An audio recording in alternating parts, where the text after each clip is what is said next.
Good morning, masters and all brothers and sisters. Thank you for giving me this chance to share today.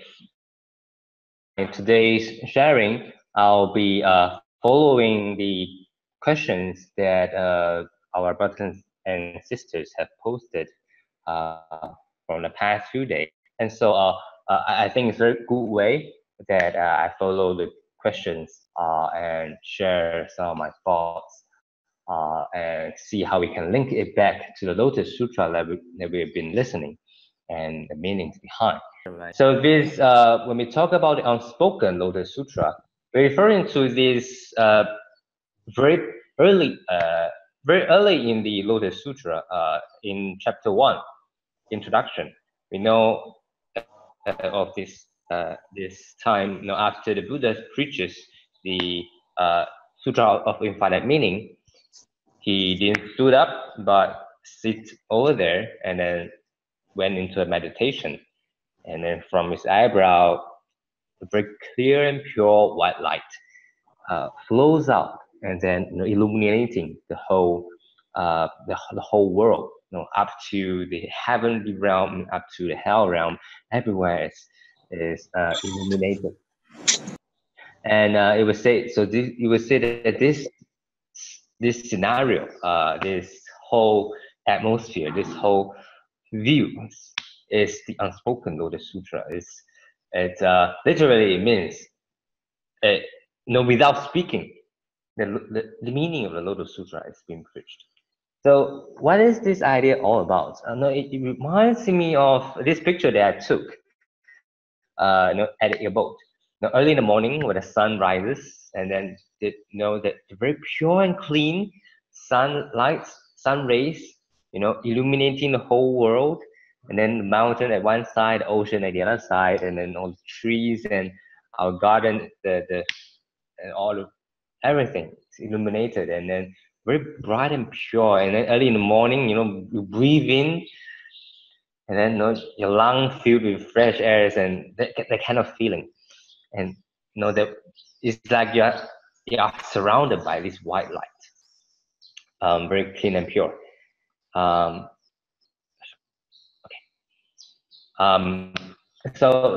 that feeling when we have the Buddha sitting over there, the white light flowing out, and then so that was the scenery. But the crowd was wondering, what is happening? Why is the Buddha sitting there and doing nothing? Has the talk ended? Should we leave already? Or what? What should be happening next? Everyone is like very worried and troubled. And should I stand up or should I not stand up? Very not so sure what to do. And so we have Bodhisattva Manjushri and Bodhisattva Maitreya, having a conversation to help to clear the doubt. That I've seen this scene before, and this means that Buddha is going to preach the great Lotus Sutra, so on and so forth. So what is this all about?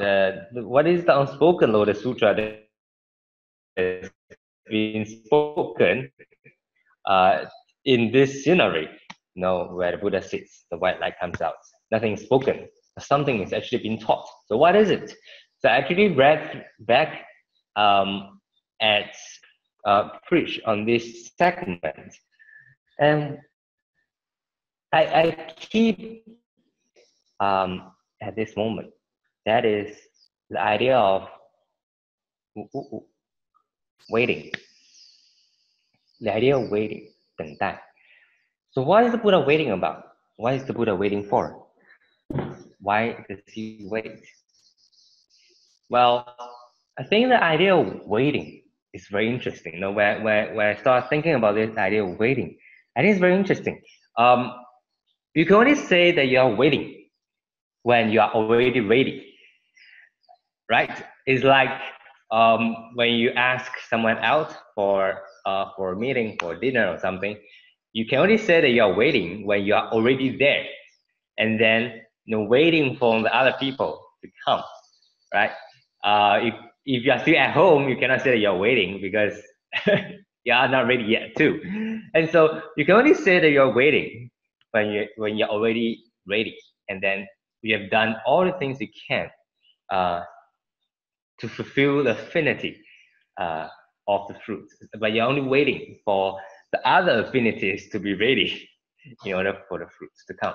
And so that's why I show this picture: the seed, the environment, the fruit. It's like every time when we are, when we preach vegetarianism, to our family members, say for example, sometimes it's difficult when they're just not ready yet. And so, when we reach this kind of, we'll reach this kind of dilemma.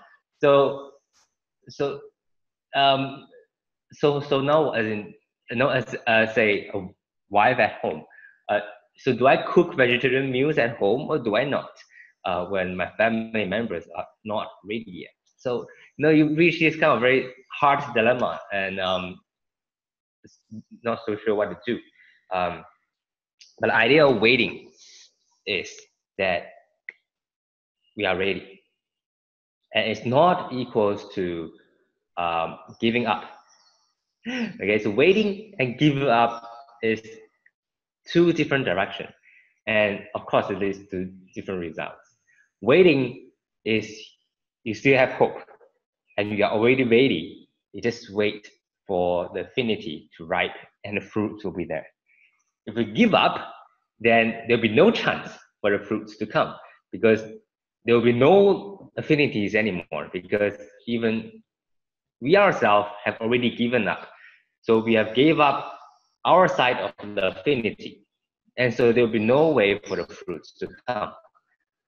So when we say waiting, it means we already get ready of all the affinities that we can prepare for. Maybe even we get ourselves prepared. Say, for example, the vegetarian example just now.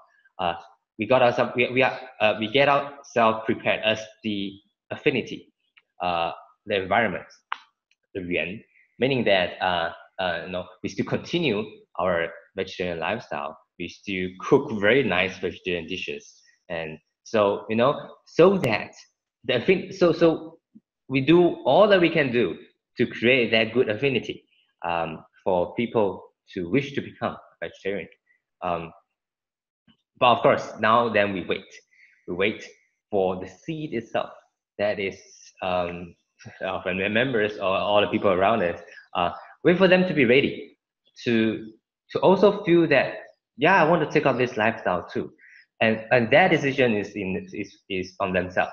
The seed is in them, and that has to wait. But again, waiting is not giving up. And so I think this idea is the idea of waiting is actually, I think, in itself, a very deep compassion.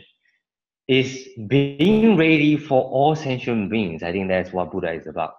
Being ready for all sentient beings, continuing to preach the right Dharma all the time, even though sentient beings we may not understand, our roots are not ripe yet, or our seeds are not ready yet. So we do not grow. But the sun still comes out every day.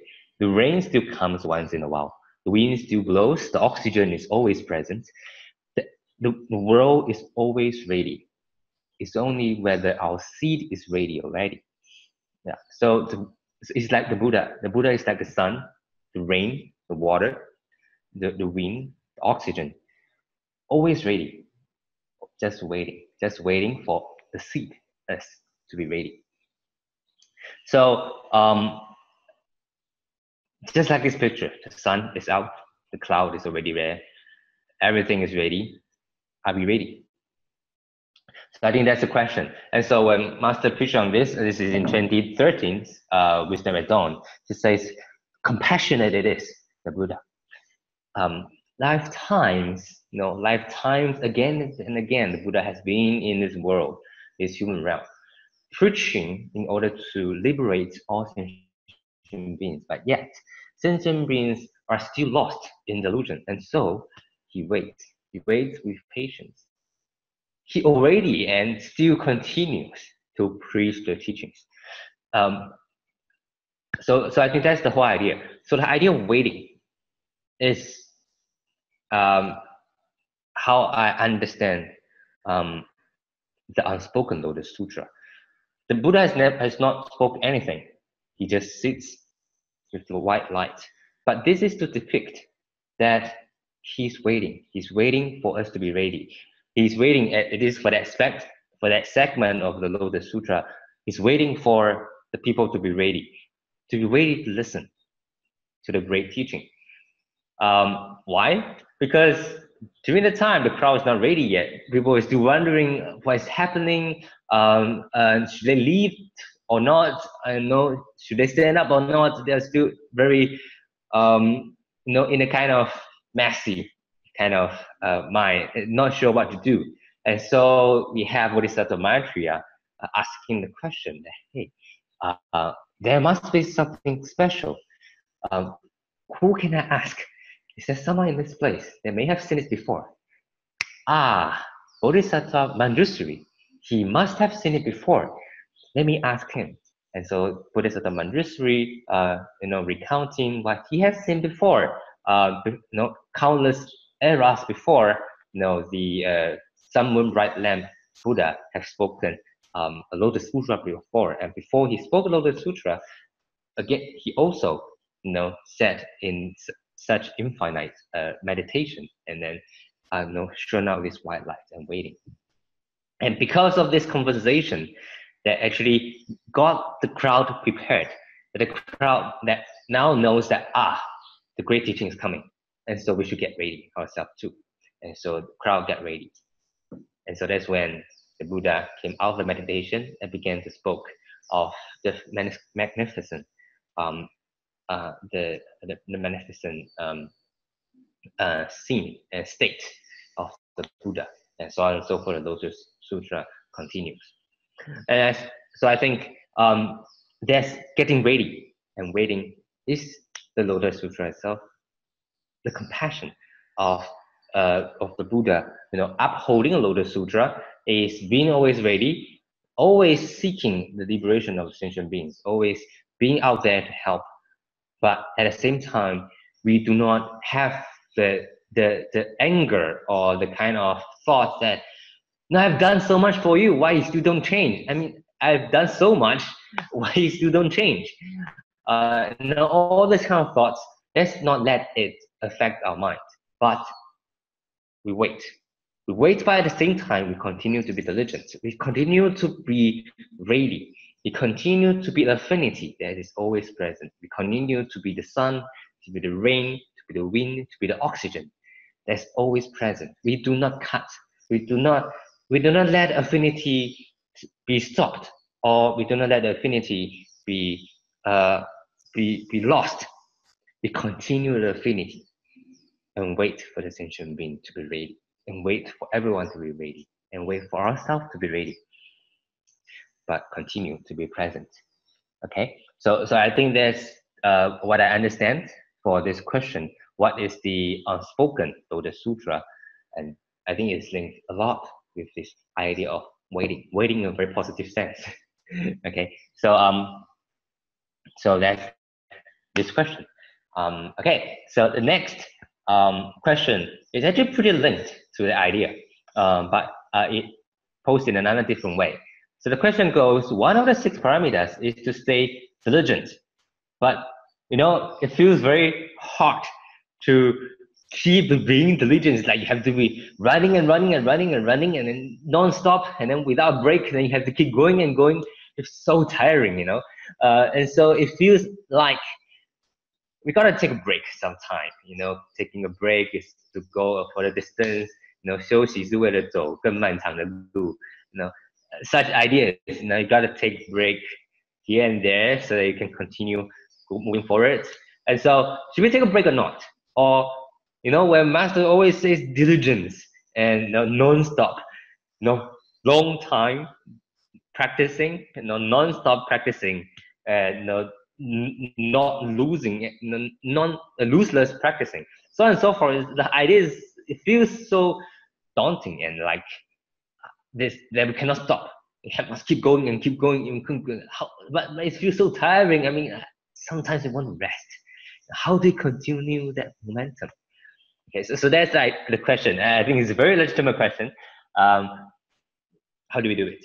So let's reflect back to the idea, what is diligence?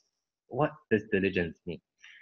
Master says, diligence is, let's split it into two parts. I know in English we do not say it, but in Chinese it's very clear.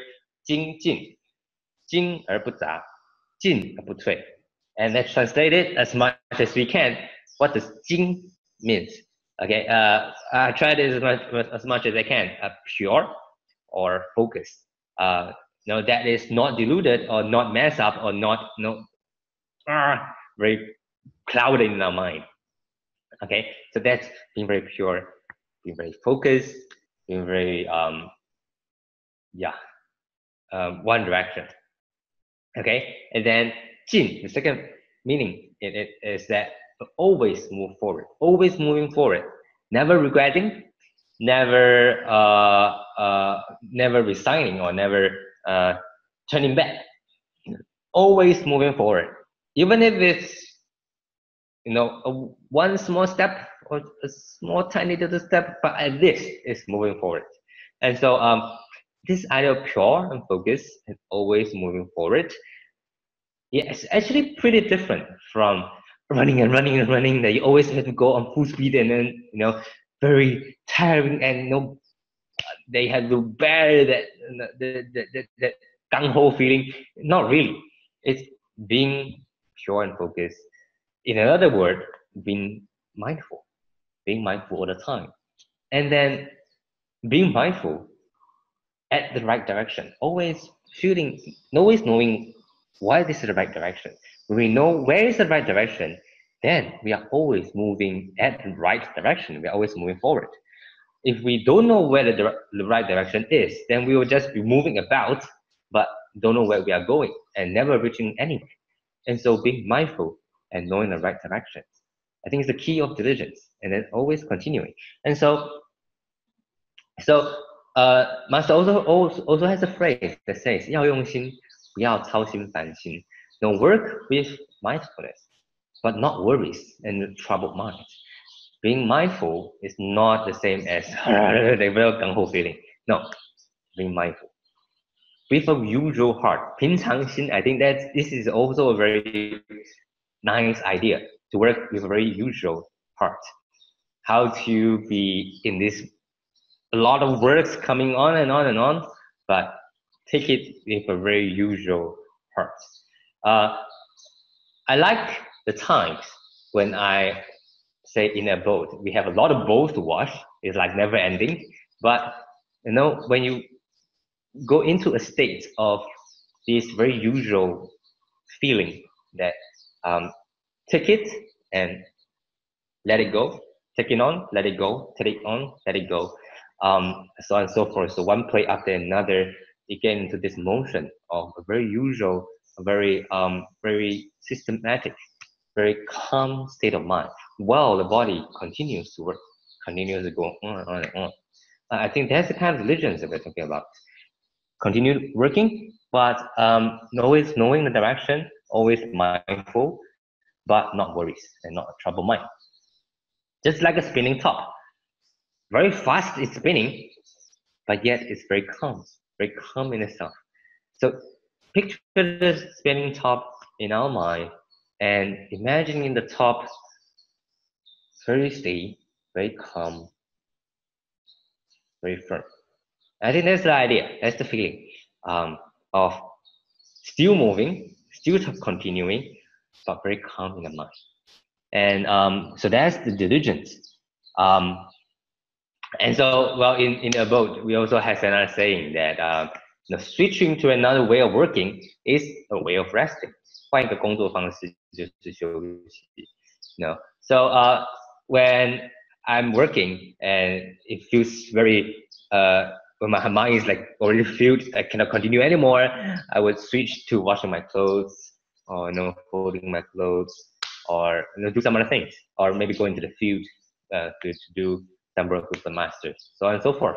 Switch to another work, go and sweep the floor a little, and then it will generate some inspirations to get ourselves ready to come back to the work again. So it's this idea that you still continue to work, but in a different way. Do some house chores and things like that. When we switch to another kind of work, it actually feels really much like resting. That you're no longer using the same muscle parts. You're no longer using the same part of the brain, and it really feels like resting. And it can continue on and on and on in this way. And so I think this is the idea of diligence. And so in this way, we don't need to work and then take a break, and then work and take a break. It's like you're always taking a break while always working. It's working without a very troubled mind. It's working without a tired mind. Working with a very usual, a very peaceful and calm mind. Always feeling like you merge with the work, and so it's not tiring. It's not tiring, yet you continue to work. And so it's a goal of practice that we can work upon. And always picturing the spinning top, and picturing the whole very peaceful world that's always going on and on and on. Using these pictures to help ourselves imagine how to do that, and then move towards that direction. Of course, it's difficult. It's a practice, but it's a direction that we can picture that it's pretty ideal. It's pretty ideal that if we can do that, very calm yet to continue to work. Let's work on that and continue in that direction. And if anyone of our brothers and sisters do reach that state of mind, please do share with everyone how you reach that, how you do it, and is there any tips of how you do it? Okay, so that's my question for that. Okay, so next one, the question says, I think I might not have the time for this one. Let me skip this first. Yeah, okay, let me skip that part. If we have time later on, I'll continue because it's a longer question. It's a longer story. Okay, so let me continue this one first. This was from last week. The question says, he received this message from someone else that says, "I picked you." Okay, and this message always comes like this. Please pick 4 other people you want to give to, and then because if you do that, something will happen, and so on and so forth. Okay, so for this message, it goes like this: please pick 4 people you want to, you want Amitofo to bless, and I have picked you. And this prayer is very powerful. This prayer is one of the best gifts you can receive. And so let's pray for one another. Very nicely put, I think. Prayer Amitofo actually means thank you for each and every day. I think Amitofo is 无量寿, 无量光, 无量福, or things like that. So there's fused into this word Amitofo. So we say Amitofo to everyone. It's actually a very it's a very good well wishes that may the person be infinitely blessed, may the person wisdom life be long and forever, things like that. So yeah, so you continue to say thank you for your tender mercies. Thank you for giving us friends and families to share these joys about. Ask you, the Amitofo, to bless my friends. This feels very it sounds very interesting. Hope Amitofo can bless my relatives and friends and so on and so forth. And may this joy be continued. And to all those that's in pain, may you give them peace and mercy also. And for those that have any doubt, just give them confidence. And where there's a need, please fulfill their needs. Oh, Amitofo, please be there to help those in need. And so on and so forth. If you choose 4 other persons to give this to you, you'll be giving this blessing to your friends or so, and so on and so forth. Okay, so we continue to recirculate this message. That these blessings of the Amitofo to continue, or is it actually right to seek blessings from Amitofo? I mean, Master Cheng Yen has been teaching us create our own blessings, find our own blessings, seek the blessings, and these blessings will be blessings for the world. Right? We seek blessings from Amitofo. We do that. Okay, so very interesting.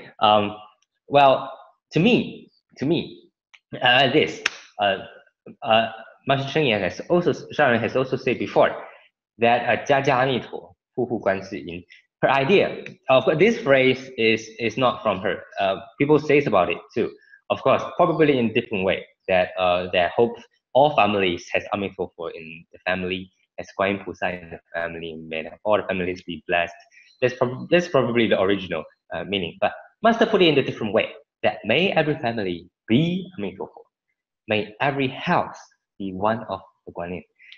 What does that mean? It means that Amitofo is not someone up there, like someone that we pray for. We don't seek blessings, or we don't pray for blessings and things from Amitofo from out there. No, actually, Amitofo is just right around us. Just like Guan Yin Pusa is just right around us.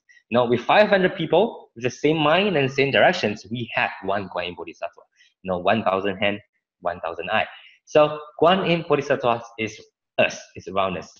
Amitofo is around us, is us. And so every time when we sing the prayer, 我的心念上达诸佛听. This is from the lyrics of the prayer, our prayer. May all the Buddhas hear my prayers.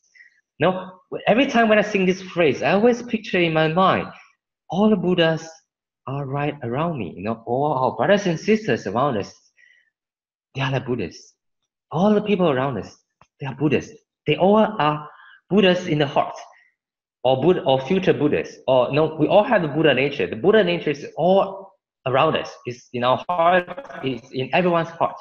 And so when we sing our prayers, we are actually singing this to the Buddha nature around us, to the brothers and sisters around us, to generate that Buddha nature, the Buddha nature manifest in every one of us. And so we hope these Buddha natures hear our prayers. We hope our own Buddha natures hear our prayers. And the Buddhas are right around us. May all the Buddhas know my prayers. May my heart be that of the Buddha's heart. May our hearts connect with the Buddha's heart. May I know what the Buddha's heart is all about.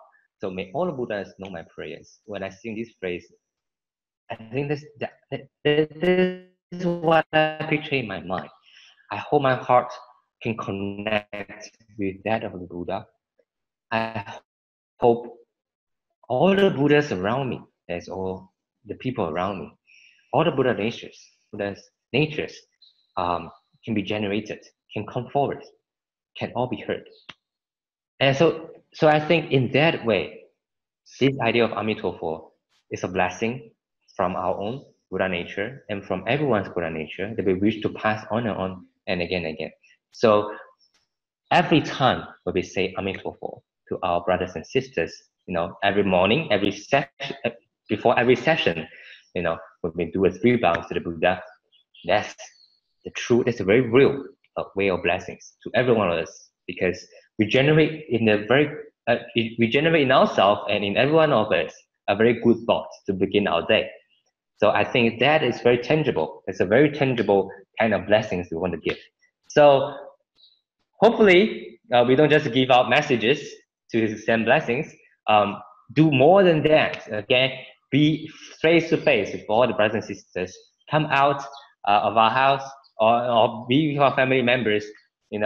Amitofo to everyone, and be the Amitofo, be the Guan Yin Bodhisattva, be the Buddhas around us, be the Buddhas in this world, and bring blessings to everyone as well.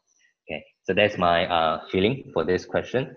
And so Buddha's heart as our heart, Master's mission as our mission, has these meanings in it too. How do we connect our heart with Buddha's heart? How do we have Master's mission as our mission? And that's the blessings we give out to everyone. So thank you. This is what I'm sharing for today. Thank you so much for listening. Gan En.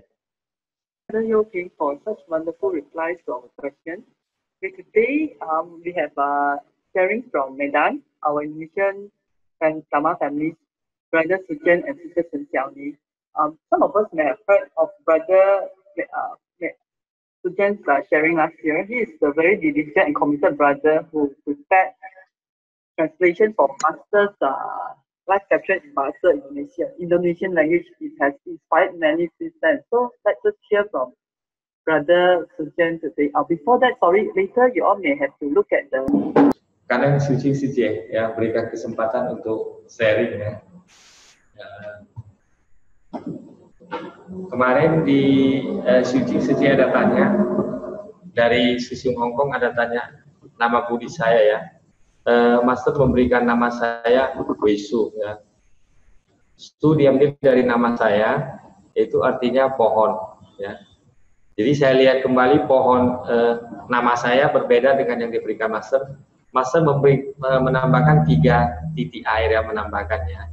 Di dictionary saya lihat itu artinya sudah waktunya ya, sudah waktunya timely rain ya. Jadi sudah waktunya harus mendengar Dharma. Sedikit saya informasikan, Kota Medan berjarak 2 km dari Jakarta. Jakarta ibu kota di Indonesia. Jadi kami sebenarnya kalau naik pesawat lebih dekat ke Kuala Lumpur daripada ke Jakarta ya. Ke Kuala Lumpur tidak sampai 1 jam. Oke.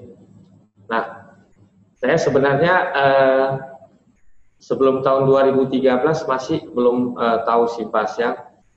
Jadi saya mengenal Simpasyang itu sebenarnya di Hualien ya. Waktu itu saya membawa pasien ke sana. Kemudian saya ke Jing ya. Singkatnya pada hari keempat ketika membawa pasien cuci Medan ke Hualien itu, kita pertamanya tinggal di apartemen. Kemudian kita belum tahu apa-apa ya. Kemudian ada temai sepuh membawa kita harus tinggal di Jing ya. Nah waktu itu dipesan kita harus bangun jam 3.30 pagi ya. Wah itu kita belum pernah loh bangun sepagi itu ya. Nah awalnya kita sangat kesulitan ya. Jam 3.30 pagi bangun, kemudian jam 4.20 kita ikut kebaktian 1 jam, kemudian mendengar ceramah Master jam 5.20 ya, 2 jam ya. Nah setelah itu sepuh harus sarapan ya, kita sarapan, kemudian setelah sarapan kita nyapu-nyapu di kebun ya, kemudian masuk kembali ikut cekung cawe ya. Jadi 3 jam lebih ya harus dengar ceramah Master dan kebaktian ya. 2 hari kemudian kita merasa tidak mampu ya, sangat capek ya, kemudian kita kembali tinggal di apartemen. Nah hari ke-9 setelah pasiennya selesai menjalani pengobatan, kita akan kembali ke Indonesia. Jadi kita disuruh sharing ya, sharing kembali di acara Cekung Capo ya. Nah waktu itu kita belum pandai menyampaikan sharing ya. Jadi waktu itu hanya menyampaikan beberapa kata. Setelah sharing kita diajak masuk kembali untuk berbicara ya dengan Master ya. Nah waktu itu Master bertanya kepada kita, dalam pertanyaan itu salah satunya Master menanyakan kita udah berapa hari ya di Hualien ya.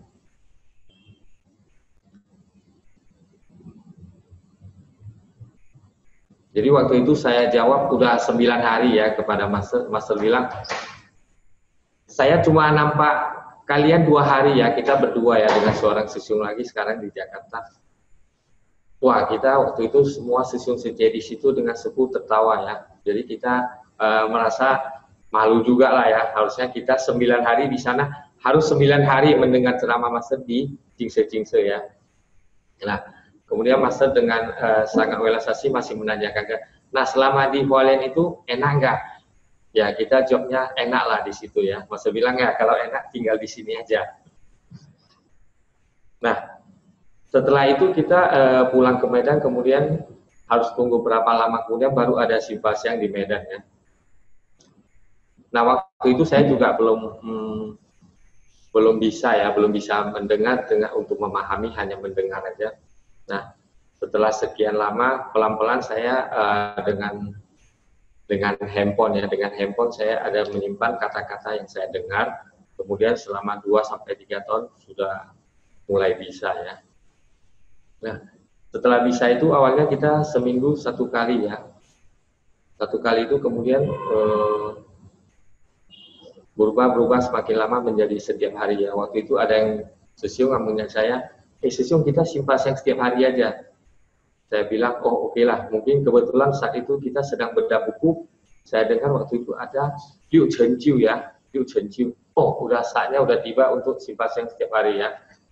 Nah, waktu itu saya teringat kembali ya, Mas bilang cuma nampak 2 hari itu ya.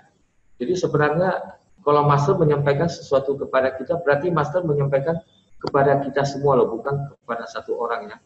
Teringat kembali Master di bab 2 itu menyatakan ya, Sang Buddha menyampaikan kepada Sariputra, jangan bertahan di arahat ya, harus mengikuti Chenfa ya. Nah, waktu itu Master mengatakan ya, Buddha sebenarnya menyampaikan kepada semua murid Buddha, bukan hanya kepada Sariputra seorang ya.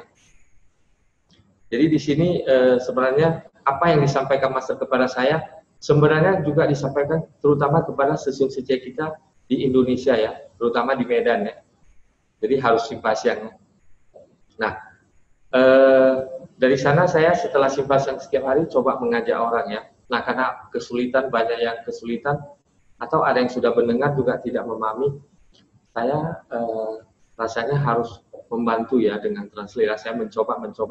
Akhirnya satu hari kemudian saya menemukan cara, saya berusaha mentranslate dengan sebuah sistem checking namanya Trillian, sehingga bisa dibagikan kepada sesiung seceh secara live ya. Nah, karena saya awalnya juga tidak bisa, saya harus lebih kerja keras ya, harus lebih yongsin.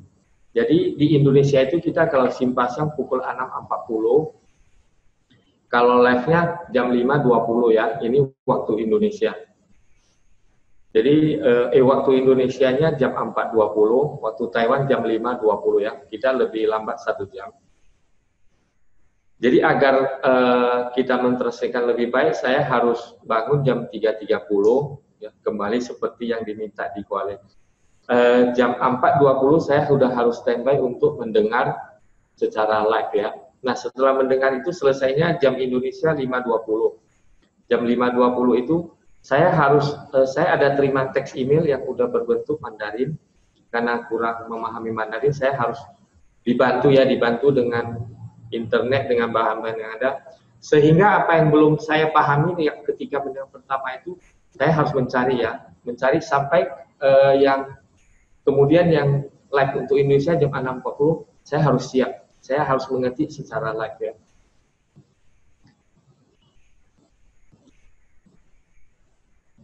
Saya kemudian itu berjalan sampai sekarang ya.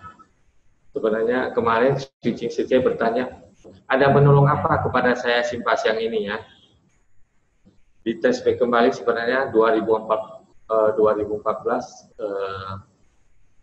sebenarnya saya juga di Tzu Chi ada banyak masalah lah ya, ada banyak masalah. Sampai suatu ketika saya sangat down itu sudah tidak datang lagi ke Tzu Chi selama sebulan. Jadi selama sebulan itu setiap minggu pagi itu kerjanya apa? Saya cuci mobil aja ya. Sampai tetangga saya bertanya, Sesiung kok tidak pergi ke Tzu Chi? Oh, belum ada kegiatan.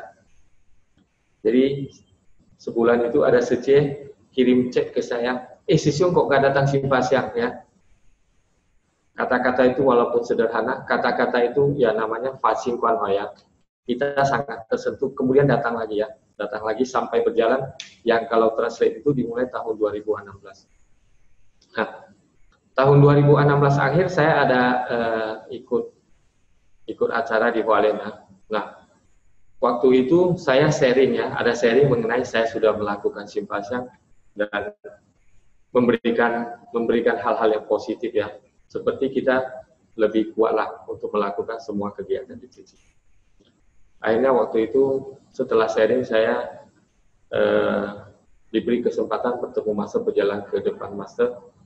Saya merasa saya sudah dapat melakukan apa yang Master inginkan ya. Master menepuk bahu saya 2 kali ya. Oke, akhir kata sharing saya, di dunia ini di mana lagi kita bisa mendengar Dharma yang sebaik yang disampaikan Master Cheng Yen, yang juga mengajarkan kita bagaimana cara mempraktekannya. Perjalanan dan pekerjaan kita di Tzu Chi masih panjang. Next, Siti. Terima kasih Susan Suci telah memberikan kesempatan kepada saya untuk sharing hari ini ya. Awal masuk Suci saya awal tahun 2015. Ketika itu saya baru masuk Suci, belum tahu apa-apa, juga belum mengerti apa-apa. Waktu itu diajak cucang saya untuk ikut Shinpasya. Tapi sebenarnya nggak ngerti apa itu Shinpasya pada waktu itu. Katanya itu adalah Dharma, mendengar Dharma Master. Jadi pada waktu itu saya mengikuti Shinpasya, saya juga belum mengerti ya, karena di sini kita kurang mengerti tentang bahasa Mandarin. Ya. Jadi pada waktu itu kita juga nggak ngerti. Kemudian waktu itu juga hanya seminggu sekali. Jadi banyak yang kita tidak bisa ikuti karena yang kita dengar itu hanya sepotong-sepotong. Yang sebenarnya Master juga setiap hari memberikan Shinpasya pada waktu itu. Jadi tidak nyambung. Kemudian sampai pada tanggal 26 Juli 2016, waktu itu diadakan Shinpasya setiap hari di Jati Junction ini. Kemudian dari situ kita mengikuti setiap hari, baru kita lebih mengerti bahwasanya ini adalah Dharma yang berlanjut gitu. Jadi setiap hari kita dengarkan, baru ceritanya bisa berlanjut, baru kita pelan-pelan mengerti. Juga karena ada translate dari Cheng Yen, kemudian ada dari translate dari Dharma dari Pusas dari sana. Jadi kita lebih mengerti apa itu isi Dharma itu. Kemudian dari setiap hari kita mengikuti Dharma Master ini, membuat saya lebih mengerti dan lebih tertarik pada Dharma ini. Karena Dharma ini yang memberitahukan kita supaya bagaimana kita bisa menjadi ke arah menjadi Buddha gitu. Jadi saya juga sangat beruntung bisa mendengarkan Sutra Lotus ini ya. Karena selama ini kita di luar tidak dapat mendengarkan Dharma Sang Buddha. Saya juga menyadari seperti kata Master, kita bisa mendengarkan Dharma itu sangatlah tidak mudah. Belum tentu di setiap kehidupan kita bisa mendengarkan Dharma. Jadi kita harus menggenggam momen ini dan kesempatan pada waktu ini supaya kita terus bisa mendengarkan Dharma, kemudian bisa kita praktekkan. Karena kita juga tidak tahu apakah besok duluan datang atau ketidakkekalan duluan datang. Ya, jadi makanya saya juga mengikuti Shinpasya sampai sekarang gitu. Banyak manfaat yang saya peroleh dari Shinpasya. Dengan Shinpasya adanya Dharma Master membuat jiwa kebijaksanaan kita lebih bertumbuh. Karena di dalam kegiatan sehari-hari kita ataupun di dalam kegiatan suci kita selalu bertemu dengan orang, juga bertemu dengan masalah dan benda. Jadi dengan adanya kita mengikuti Shinpasya ini juga bisa membuat jiwa kebijaksanaan kita bertumbuh supaya juga kita tidak mudah tersakiti ketika kita berhadapan dengan masalah-masalah tersebut gitu. Di kegiatan suci juga sering kita menghadapi cobaan. Contohnya juga ketika menjalani kasus, kita juga bisa kadang-kadang mengalami dimarahin oleh KNU atau apa gitu dengan kata-kata yang kasar atau apa kepada kita. Jadi dengan kita sudah mengikuti Dharma ini juga kita bisa mengerti, juga bisa sabar, kita juga bisa menjalankan sat paramita ya, 6 paramita seperti berdana, sila, sabar, tahan, tetap tekun, kemudian samadhi dan menimbulkan kebijaksanaan kita di dalam menjalankan kegiatan suci ini. Kita bisa dalam pelaku itu juga bisa menolong mereka untuk lepas dari penderitaan mereka. Kemudian kita mengajari mereka bagaimana supaya bisa ikut bersumbangsi, supaya nanti kehidupan yang akan datang atau kehidupan selanjutnya mereka tidak akan begitu menderita lagi. Dengan dengarkan Dharma, kemudian Dharma dimasukkan ke dalam hati kita, kemudian kita praktekkan, membuat kita akan lebih bahagia dalam Dharma, ya, sukacita dalam Dharma. Master mengatakan setiap orang memiliki sifat hakiki Buddha. Karena selama ini kita banyak tertutup oleh kekotoran batin, kegelapan batin, maka sifat Buddha ini kita tidak nampak. Makanya setiap hari kita perlu senantiasa membersihkan kotoran batin kita. Pada awal Januari 2018, UI kami yang di Lingkungan Mandala mengadakan adanya kegiatan Shinfasyang di depo Mandala kami, di komunitas kami. Pada waktu itu sudah beberapa waktu, tapi belum terwujud karena belum temukan adanya PIC. Ya. Mengingat pentingnya kita sebagai relawan untuk mengikuti Shinfasyang supaya jiwa kebijaksanaan kita bisa berkembang. Kemudian supaya para relawan di sana yang tidak leluasa untuk datang ke sini, kemudian saya mengemban tugas ini untuk menjadi PIC Shinfasyang di Depo Mandala itu pada tanggal 14 Januari 2018. Sampai sekarang di sana masih diadakan Shinfasyang seminggu sekali. Kemudian pada hari libur ketika saya tidak bekerja juga saya mengadakan Shinfasyang di sana. Karena kalau pada hari biasa biasanya saya di sini lebih dekat dengan tempat kerjaan saya. Jadi kalau di sana tidak begitu leluasa saya di sana karena bisa terlambat bekerja gitu. Dengan akhir kata, dengan adanya Shinfasyang di sana, lebih banyak lagi orang bisa mendengarkan Dharma. Semoga bisa menyucikan para hati manusia yang lebih banyak lagi. Not at all. It's super amazing. I think this is amazing and cool. It's very nice. I think I'm glad we have practiced the live captioning, and so we are now all very good at this. Writing subtitles live. It's amazing. Thank you, Brother Besh and Sister Uni, for sharing. It's really amazing overview how Brother Wei Shu has truly been a preacher of Dharma. In the Lotus Sutra, we hear that a Dharma teacher is one that writes, that recites, that remembers, that writes, that preaches and explains, and upholding the Lotus Sutra. And thank you. I saw that you wake up really early in the morning. I mean, as early as in the boat, like wake up 3:30 in the morning, so as to watch the very first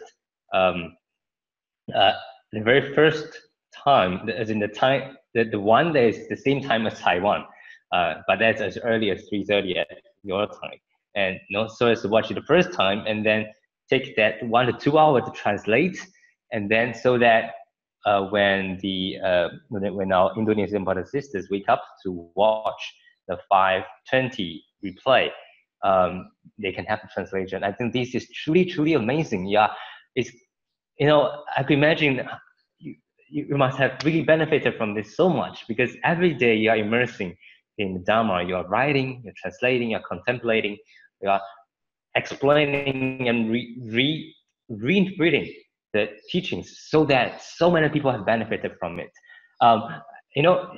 From this, it reminds me again of the idea of what merit is all about.